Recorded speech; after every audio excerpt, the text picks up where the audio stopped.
السلام عليكم ورحمة الله وأهلا وسهلا فيكم أصدقائنا ومتابعينا عبر قناتنا على اليوتيوب. اليوم إن شاء الله بدنا نحكي عن موضوع مهم، معلومات عن شيء يسمى مؤشر الدولار. ليش إحنا حنحكي عن مؤشر الدولار؟ لأنه يا جماعة كلنا بنعرف أهمية الدولار كعملة رئيسية على مستوى العالم في معظم النشاطات التجارية لكل دول العالم تقريبا. لهيك إحنا إن شاء الله بدنا نحكي عن مؤشر الدولار. شو هو مؤشر الدولار بالضبط؟ كيف ممكن نستفيد منه؟ كيف ممكن نتابعه؟ وخلافه من هاي الأمور. تابعونا لنهاية الفيديو. أنا مهند دحلان من مجموعة سليم لخدمات المتداولين. مؤشر الدولار أو ما يسمى بالدي اكس واي، هذا رمزه بيكون على معظم منصات التداول، عبارة عن مقياس لقوة الدولار الأمريكي. قياس قوة الدولار الأمريكي مقابل سلة من العملات. عدد العملات هذه عبارة عن 6 عملات، تعتبر من أكبر العملات العائمة وأضخمها على مستوى العالم. ليش بس 6 مش أكثر من هيك؟ لأنه ال6 عملات هذه بتمثل 6 كيانات اقتصادية لمناطق ولدول تعتبر الشركاء الأكبر والمفضلين للولايات المتحدة، شركاء تجاريين المفضلين للولايات المتحدة. عشان هيك احنا كتير بنسمع انه في بعض المتداولين او المحللين قبل ما يبدأ يحلل زوج مقابل الدولار على طول بيروح بيضرب عين على مؤشر الدولار. معناها من الكلام هذا بنقدر نستخلص نتيجة انه المؤشر الدولار يعتبر أداة تحليلية او أداة للتحليل الفني. مش بس هيك، كمان مؤشر الدولار يعتبر واحد من العقود الآجلة. يعني أنا ممكن أفتح حساب، الحساب هذا بيضمن إلي أن أنا أتداول على العقود الآجلة وأروح أتداول على مؤشر الدولار زي كأني بتداول على العقود الآجلة للذهب وللنفط وخلافه من العقود هذه. هاي واحدة من الطرق اللي احنا ممكن من خلالها نحقق أرباح باستخدامنا أو من خلال الأداة المالية اللي اسمها المؤشر الدولار.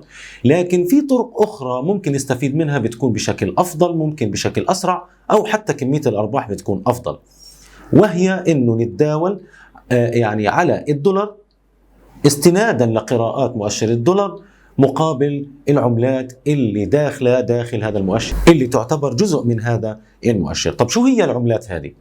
العملات ال6 هي كالتالي: الين الياباني، اليورو، الجنيه الاسترليني، الكورونا السويدي، والدولار الكندي، وكمان أخيرا الفرنك السويسري. الآن ال6 عملات هذه ما بتمثل 6 دول، ما بنيجي نحكي انها بتمثل 6 دول. ليش؟ لأنه اليورو لحاله بيمثل 19 دولة عضو في الاتحاد الأوروبي. معناها يا جماعة ككيانات اقتصادية المؤشر في عندنا حوالي 24 عملة أو 24 دولة بتمثل السلة اللي الدولار أو مؤشر الدولار بيحتوي عليها. خلينا أجيب لكم أهمية مؤشر الدولار بالنسبة لسوق العملات بطريقة معينة أو بمثال معين. الإخوة اللي بيتداولوا في سوق الأسهم دايما عينهم على مؤشرات مختلفة، زي مؤشر الداو جونز، مؤشر الشركات الصناعية، مؤشر ناسداك، مؤشر بورصة نيويورك وخلافه، وأيضا كمان مؤشر ستاندرد أند باورز اللي اختصاره S&P 500. المؤشرات هذه بتعطي قراءات لقوة الأسهم صعودا أو هبوطا أو غيره.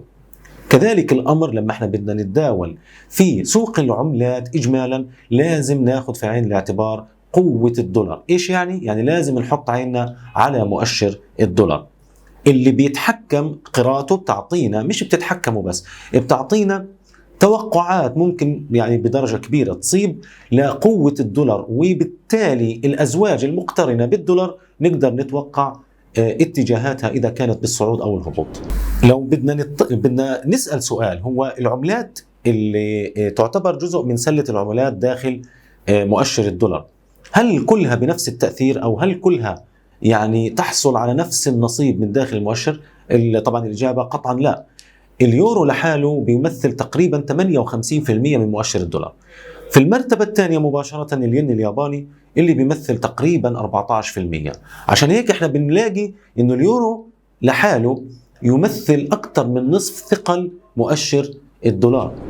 أهمية مؤشر الدولار بتكمن انه كأداة فنية، كأداة للتحليل الفني، بقدر من خلالها أنا أحصل على قراءة للدولار من مكان واحد أفضل من إني يعني أحاول أخذ قراءة لقوة الدولار من مجموعة واسعة من الأزواج أو من العملات.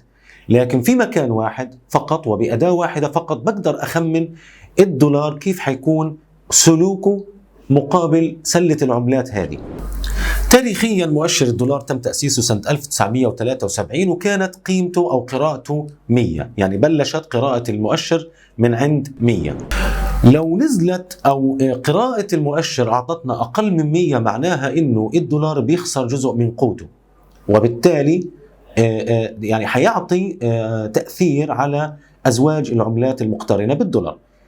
لو بالمقابل زادت قيمة المؤشر عن 100 معناها أنه الدولار اكتسب قيمة، وبالتالي ممكن أيضا يؤثر على باقي العملات مقابل الدولار. أعلى قراءة لمؤشر الدولار كان سنة 1985 لما وصل ل 129.